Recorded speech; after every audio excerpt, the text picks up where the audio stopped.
Hier soir, ou peut-être même il y a 1 heure, juste avant cette émission, vous avez regardé la caméra de votre téléphone, juste pour le déverrouiller en une fraction de seconde. Une habitude.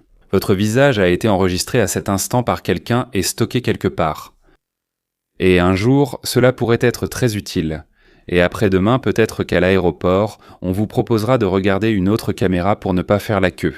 Très pratique. Le dessin de l'iris de votre œil ira à jamais dans une base de données gouvernementale. Pas pour 1 an, ni pour 10 ans. Pour toujours. Contrairement à un mot de passe, on ne peut pas changer d'iris. Ce petit frisson que vous venez de ressentir, oui, je sais que vous l'avez ressenti. C'est justement le sujet de l'épisode d'aujourd'hui. Je vous promets 2 choses. Je vais vous expliquer pourquoi ce qui se passe en ce moment est 100 fois plus effrayant que le KGB et la Stasi. Et à la fin, il y aura 4 étapes concrètes. C'est-à-dire ce que vous pouvez personnellement faire dès demain matin. Je vais formuler l'idée principale tout de suite, pour que vous la gardiez en tête pendant les 11 minutes de cette vidéo. Le gouvernement actuel est peut-être excellent. Admettons qu'il soit le meilleur depuis 30 ans, mais le gouvernement de demain utilisera forcément ce que celui d'aujourd'hui a collecté.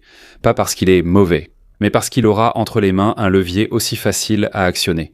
Et la personne qui tient ce levier finit tôt ou tard par l'utiliser. Et voici la loi qui découle de toute l'histoire humaine. Si un homme bien a recueilli suffisamment d'informations sur vous, un homme mal intentionné finira forcément par les obtenir et s'en servira. Parfois, l'homme bien les transmet volontairement. Parfois, c'est après que l'homme bien n'est plus là. Donc la question n'est pas de savoir à qui vous confiez ces données. Aujourd'hui, la question est de savoir à qui elles seront transmises ensuite. Pourquoi ça n'a pas marché avant ? Quand vous ou bien vos parents viviez en Union soviétique, en URSS, en RDA, en Slovaquie, en Pologne, l'État voulait vraiment tout savoir sur vous, tout ce qui était possible. Pas une partie, tout. Qui est allé rendre visite à qui, de quoi on parlait dans la cuisine, ce qu'on s'écrivait, où on travaillait, comment on se comportait, qui racontait quoi et pas seulement des blagues. Et l'État n'y arrivait pas. Enfin, pas complètement. Je vais vous expliquer pourquoi. Croyez-moi, ce n'est pas évident. En Allemagne de l'Est, avec la fameuse Stasi, et là les chiffres vont vraiment vous surprendre, qui est considéré comme un modèle d'État policier, il y avait un indicateur pour 6,5 citoyens. Pour 6,5 personnes, officiels pas amateurs, il y avait encore plein d'amateurs, n'est-ce pas ? Celui-là recevait soit un peu d'argent, soit autre chose pour son travail, sa tâche était de dénoncer. Pour 6,5 personnes. C'est un record du totalitarisme dans toute l'histoire de l'humanité. 16 millions de personnes. 1 million d'entre eux dénoncent. Et malgré tout, ils n'arrivèrent pas à suivre. Ils n'arrivaient pas à suivre ni à traiter les documents. Plus tard, on a vu que les archives de la Stasi faisaient 90 km d'étagères. 90 km, vous imaginez ? C'est moins que la distance jusqu'à la Lune, mais tout de même. Quand la RDA est tombée en 1989, on a trouvé dans ses archives une montagne de rapports non lus. Une montagne. Ce n'est pas parce que la Stasi était paresseuse, mais parce que le cerveau humain a ses limites. Et c'était pareil en Union soviétique. Là-bas, on buvait encore plus. Mettre l'appartement sur écoute est possible, mais cela demande de l'attention. 4 choses, un micro. L'appartement voisin. Eh bien, ils écoutent, vous voyez, quelque part au loin. Ils sont assis, ils écoutent. Un agent opérationnel reste assis avec des écouteurs 18 heures durant, pendant qu'une dactylo retranscrit les enregistrements. Ce détail explique bien des choses. Je l'ai appris d'un dissident dans les années 70, il a dit « Léon, la fatigue des agents nous a en grande partie sauvés, parce qu'un agent opérationnel reste aussi un être humain. Il est marié, il a des enfants. À 4 heures du matin, il s'endort avec ses écouteurs, et parfois nous pouvions parler tranquillement. » La faiblesse du corps humain, la fatigue, l'envie de dormir, l'alcool, une dispute avec sa femme. Toutes ces petites limites humaines. Je ne sais pas, dans la moitié des cas, ils ont sauvé la moitié du mouvement dissident. Voire plus, qui a compté. Mais toutes les écoutes, donc, elles allaient en quelque part. Et ça, c'était déjà la moitié. Ensuite, la moitié ou plus ne pouvait pas être lue. Ils n'avaient pas le temps. Ils n'écoutaient pas. On ne pouvait pas dire, là, à la 23e seconde, à la 23e seconde.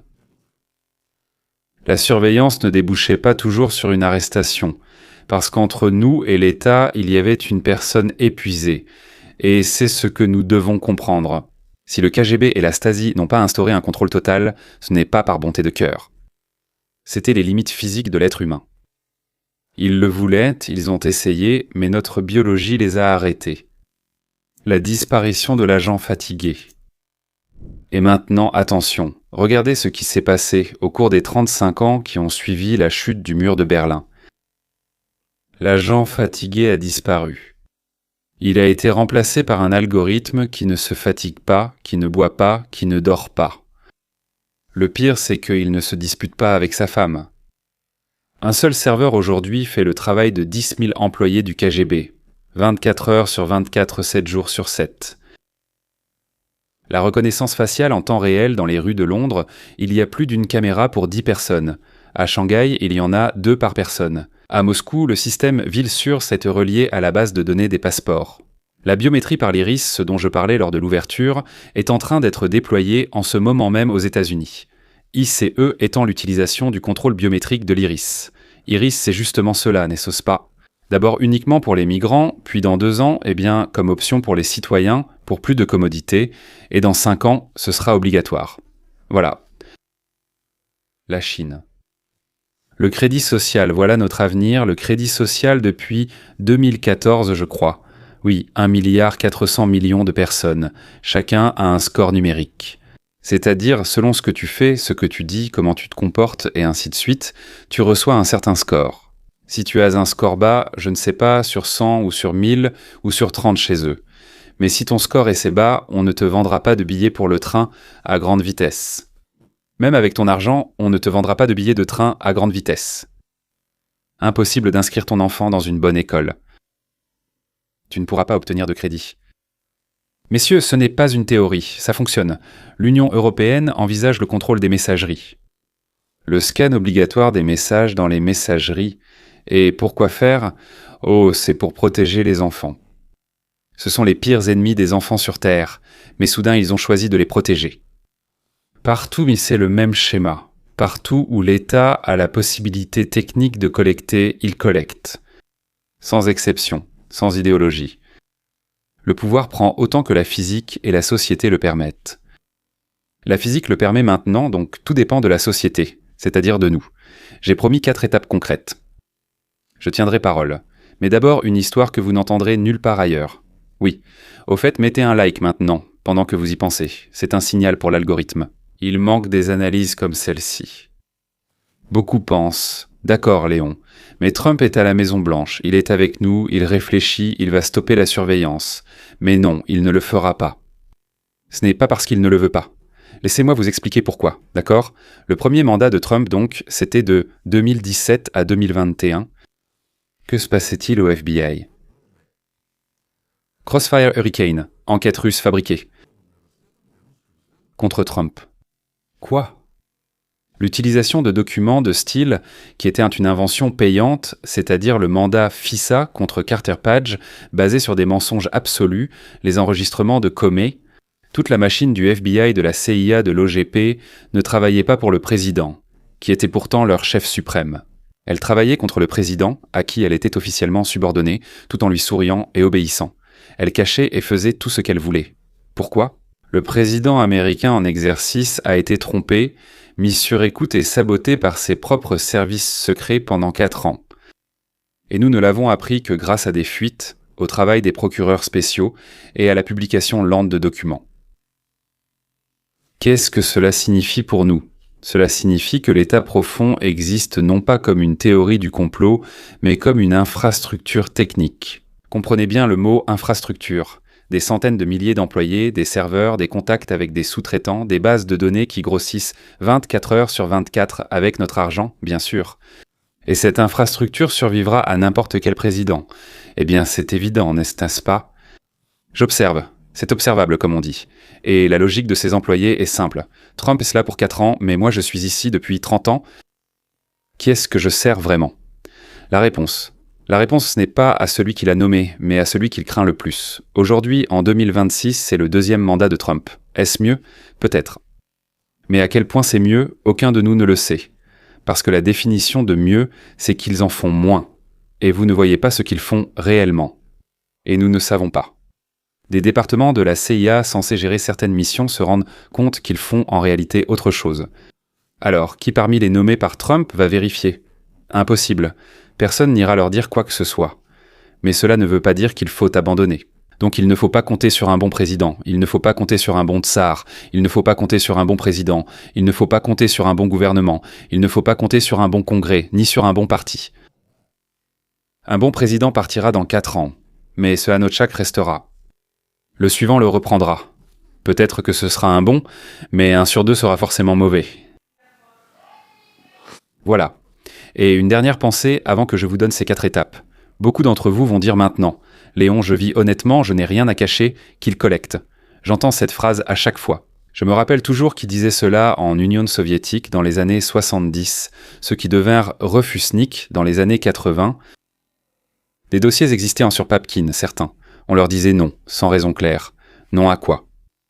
Comme en 2022, ils ont été désignés agents de l'étranger. Comme en 2025, il a discrédité. Cette phrase ne fonctionne que jusqu'au moment où la définition de l'honnêteté change. Or, je ne sers à rien pour personne, hein ? Et comment tu le sais ? Parce qu'avec la définition actuelle, tu fais tout bien ? Et si demain je la change ? Le parti change, vous devenez criminel.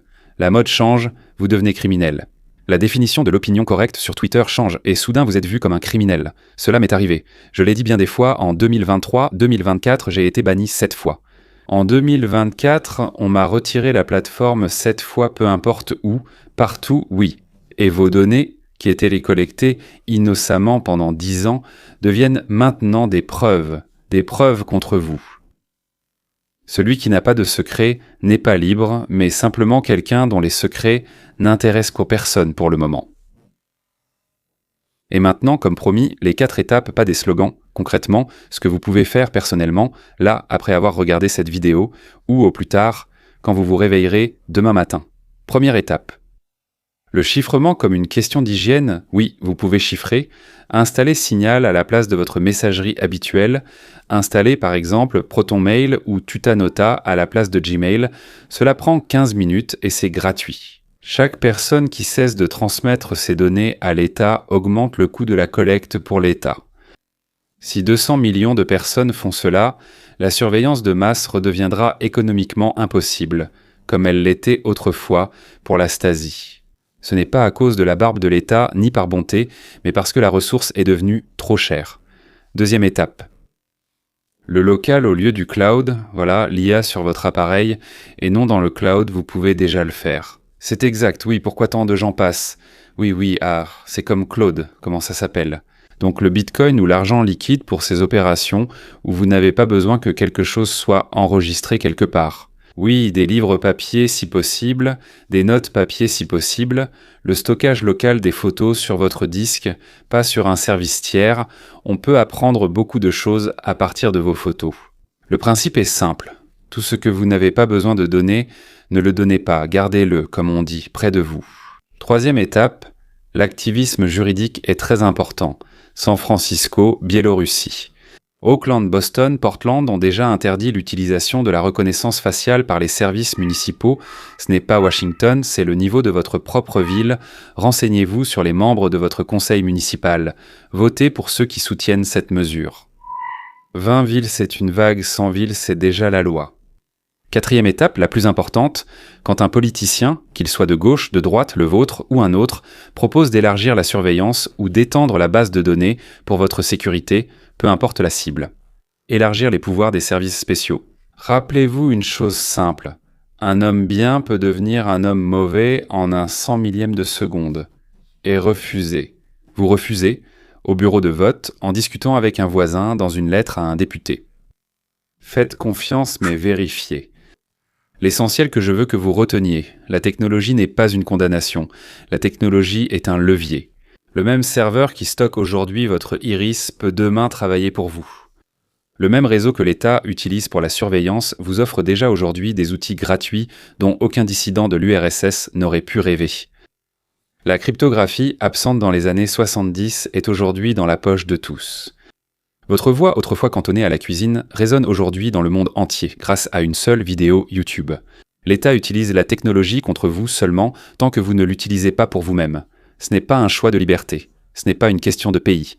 Ce n'est pas un choix de parti. C'est le choix de chacun d'entre vous, chaque matin, à partir de demain. Je comprends qu'il faut cuver. Et je crois en vous, mesdames et messieurs, parce que vous avez déjà ce que nos parents n'avaient pas. Vous avez le savoir. Si cela vous a été utile, mettez un like et abonnez-vous à la chaîne principale 30 minutes d'analyse. Chaque jour, sans exception. Et si vous voulez approfondir, comprendre les causes profondes, la philosophie de la liberté, Golamba, Golambus, son enseignement sur la propriété primaire, alors rejoignez la feuille de route vers la liberté. Son enseignement sur la propriété primaire, alors venez à la feuille de route vers la liberté. J'y publie 2 épisodes par semaine pour ceux qui aiment réfléchir. Le lien est dans la description. À demain.